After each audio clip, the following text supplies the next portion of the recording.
इस वक्त सीधी तस्वीरें आप देख पा रहे हैं बिकरू गांव की। सबसे पहले न्यूज़ स्टेट उत्तराखंड उत्तर प्रदेश पर और एसआईटी की टीम पहुंची है बिकरू गांव। सीनियर आईएएस अपर मुख्य सचिव स्तर के अधिकारी हैं संजय भूसरेड्डी, उनकी अध्यक्षता में ये पूरी जांच कमेटी बनाई गई है। और सबसे पहले न्यूज़ स्टेट उत्तराखंड उत्तर प्रदेश पर देखिए, ज़िले के डीएम और एसपी भी यहाँ पर मौजूद हैं और एसआईटी पूरे मामले की जांच करेगी। एक बार फिर से आपको बता दें कि आखिर एसआईटी किन किन मामलों की जांच करेगी। दरअसल तमाम सवाल उठ रहे थे, अब इसीलिए इस एसआईटी का गठन किया गया है। इस पूरे एसआईटी में अपर पुलिस महानिदेशक हरिराम शर्मा और पुलिस उप महानिरीक्षक जे रविंद्र गौड़ भी शामिल हैं। यानी संजय भूसरेड्डी जो कि अपर मुख्य सचिव आईएएस अधिकारी हैं, उनकी अध्यक्षता में ये टीम बनाई गई है। पुलिस महानिदेशक मतलब एक एडीजी स्तर के अधिकारी हैं हरिराम शर्मा और एक डीआईजी स्तर के अधिकारी हैं जे रविंद्र गौड़, जो कि इस पूरी टीम में शामिल हैं। और एसआईटी पहुंच गई है इस जांच के लिए। ये विकास दुबे का घर है जो प्रशासन ने गिरा दिया था और उसकी गाड़ियों को तोड़ा गया था, उसके ट्रैक्टर को तोड़ा गया था। लोगों से बात करेगी, तमाम लोगों की गवाही होगी इस पूरे घटना में और 31 जुलाई तक एसआईटी इस पूरी रिपोर्ट को सरकार को सौंप देगी। एक बार आइए सिलसिलेवार तरीके से आपको बताते हैं कि आखिर एसआईटी इस पूरे मामले की जांच आखिर क्या क्या करेगी। दरअसल एसआईटी के जरिए विकास दुबे और पुलिस के रिश्तों के साथ उस पर अब तक एक्शन न होने के कारणों की भी जांच की जाएगी। इसके साथ ही आपको बता दें कि एक साल तक विकास दुबे को किसने संरक्षण दिया, विकास दुबे को कौन कौन बचाता रहा, विकास दुबे किसके किसके संपर्क में रहा, वो कौन से अधिकारी हैं, वो कौन से नेता हैं, वो कौन से बिजनेसमैन हैं, उन लोगों की भी सीडीआर निकाली जाएगी 1 साल की और उन सीडीआर की भी जांच होगी, कौन कौन लोग संरक्षण दे रहे थे। साथ ही विकास दुबे के खिलाफ अब तक कितने मामले हैं उसकी भी जांच एसआईटी करेगी और उन मामलों पर अब तक आखिर कार्रवाई क्यों नहीं हुई, इस पूरे मामले की भी जांच एसआईटी करेगी। और अगर उन सब मामलों में कार्रवाई हुई तो वो कार्रवाई कितनी प्रभावी थी और अगर प्रभावी कार्रवाई नहीं हुई तो किसकी वजह से प्रभावी कार्रवाई नहीं हुई, इन सारी बातों की जांच एसआईटी करेगी। साथ ही शुरुआत से जो सवाल उठ रहे थे एसओ विनय तिवारी को लेकर के, जो विकास दुबे के संबंधों को लेकर, उसकी भी जांच करेगी एसआईटी।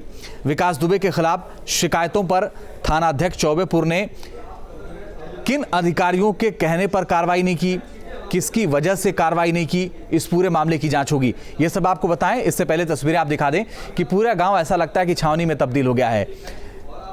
आरएफ के जवान तैनात किए गए हैं, रैपिड एक्शन फोर्स के जवान वहां पर तैनात किए गए हैं, एसआईटी की टीम वहां पर है, पुलिस के जवान वहां पर हैं। और यही सबसे बड़ा सवाल था कि आखिर लोग विकास दुबे के रहते बोलने को तैयार नहीं थे, लेकिन कुछ लोगों ने बहुत खुल के बात की न्यूज़ स्टेट से कल और परसों, इन दोनों दिनों में जब विकास दुबे के मारे जाने की खबर लोगों तक पहुंची।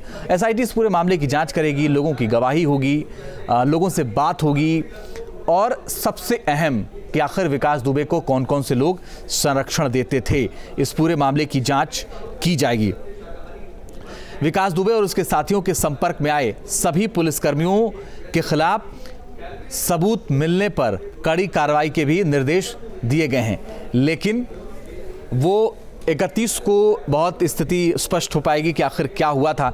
लेकिन 200 पुलिसकर्मी कानपुर के रडार पर हैं, उसमें कुछ अधिकारी भी रडार पर हैं जिनको लेकर लगातार सवाल उठते रहे। ये देखिए, अधिकारी ये समझने की कोशिश कर रहे हैं कि कैसे आए थे, क्या पूरा विवाद हुआ था, कहाँ घटना हुई थी।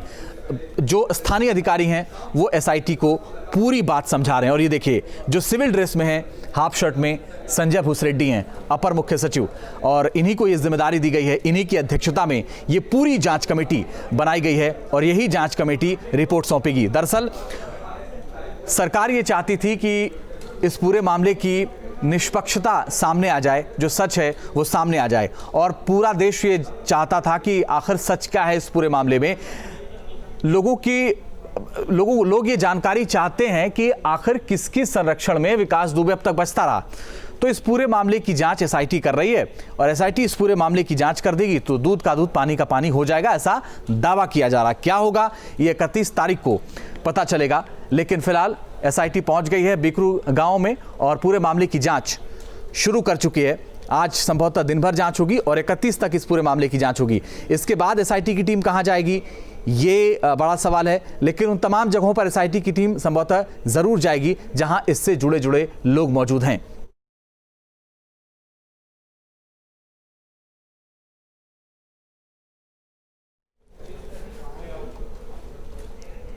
तो इस वक्त सबसे पहले आप न्यूज स्टेट उत्तराखंड उत्तर प्रदेश पर तस्वीरें देख रहे हैं और एसआईटी की टीम गांव में पहुंच गई है।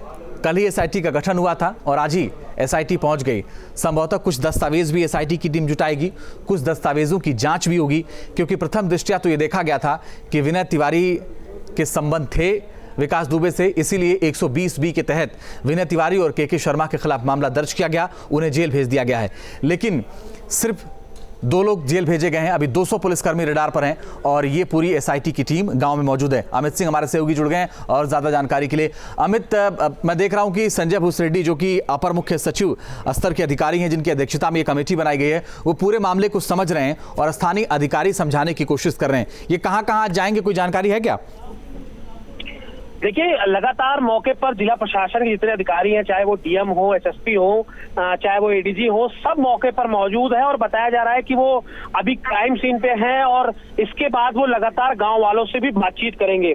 लेकिन एक बात तो तय है कि जिस तरह ये एसआईटी गठित की गई है और जो हमारे सूत्र बताते हैं, इस दौरान जो अधिकारी रहे हैं जिनके खिलाफ शिकायतें हुई हैं पुलिस विभाग में, उनमें से कई बड़े अधिकारी रडार पर हैं और ये सबसे महत्वपूर्ण जानकारी जो हमारे सूत्र बता रहे हैं कि उसमें कई अधिकारी उन पर गाज गिर सकती है, क्योंकि जिस तरह लगातार शिकायतें आई कि विकास दुबे को संरक्षण मिल रहा था, उनको उसका साथ दिया जा रहा था, खबरें लीक की जा रही थी और विकास दुबे से संबंधित जो केस है उन पर कोई कार्रवाई नहीं की गई, उसको जमानत देने से पहले कोर्ट में बहुत मजबूती से काउंटर नहीं किया गया। ऐसे तमाम पहलू हैं जिन पर जांच का बिंदु केंद्रित रहेगा। लेकिन अभी फिलहाल जो पुलिस अधिकारी हैं उनसे लगातार बातें समझी जा रही हैं, लेकिन थोड़ी देर बाद गांव वालों से भी मिलने की तैयारी है और कुछ पुलिस अधिकारी जो है वो गांव वालों से बात कर रहे हैं और उनको जांच की टीम के सामने ले जाने वाले हैं और पूरी जो बातचीत है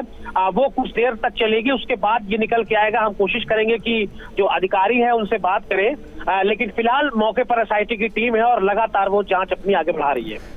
अमित, कहीं ऐसा ना हो, क्योंकि ये सवाल बहुत पहले से उठ रहा है कि जब एडीजी बैठक ले रहे होंगे कानपुर में, आईजी जोन बैठक ले रहे होंगे, जब जोनल मीटिंग हो रही होगी, तो क्या इन अधिकारियों के सामने कभी भी विकास दुबे का जिक्र नहीं हुआ? और अगर नहीं हुआ तो क्यों नहीं हुआ? संभवतः एसआईटी अपनी जांच में रखेगी, लेकिन कहीं ऐसा ना हो कि जो क्राइम सीन अधिकारी समझा रहे हैं वही लपेटे में आ जाएं।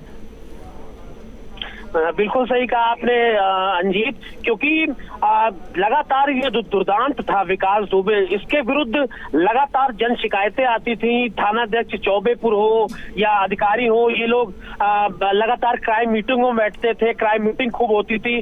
तो क्या ये बड़ी हैरत की बात है कि इतना बड़ा दुर्दांत अपराधी जिसके खिलाफ 60 से ज्यादा मामले हो, क्या उसके बारे में कभी कोई जिक्र नहीं हुआ? इसीलिए आपको हम एक और बात समझाते हैं। साल 2018 की बात है जब इसने कल्याणपुर थाना क्षेत्र में अपने चचेरे भाई पर जेल में रहते हमला कराया था और इसके खिलाफ बाकायदा हत्या के प्रयास का मामला भी नामजद दर्ज हुआ था। बावजूद उसके ये थोड़े दिन बाद जमानत पा जाता है, बाहर आ जाता है। कल्याणपुर थाने में इसके खिलाफ कोई कार्रवाई बड़ी नहीं होती है, न ही इसको टॉप 10 के अपराधियों में इसका लिस्ट में नाम शामिल होता है। तो ये सोचने वाली बात है कि आखिर इसको जिस तरह संरक्षण लगातार मिल रहा था तो अधिकारी क्या कर रहे थे, नीचे के सीओ लेवल के अधिकारी क्या कर रहे थे? और ये तमाम ऐसे अधिकारी हैं जिनका जो रडार पर है और कहीं न कहीं जब बैठक होगी इन अधिकारियों से तो जरूर इन बिंदुओं पर ध्यान दिया जाएगा। और सीडीआर जो है, उस सीडीआर को भी परीक्षण के बाद उस सीडीआर से भी काफी कुछ अहम सुराग मिलने की उम्मीद है। चलिए, आप नजर बनाए रखिएगा। अमित, लगातार आपसे अपडेट लेते रहेंगे, लेकिन एसआईटी पहुंच गए, जांच जारी है।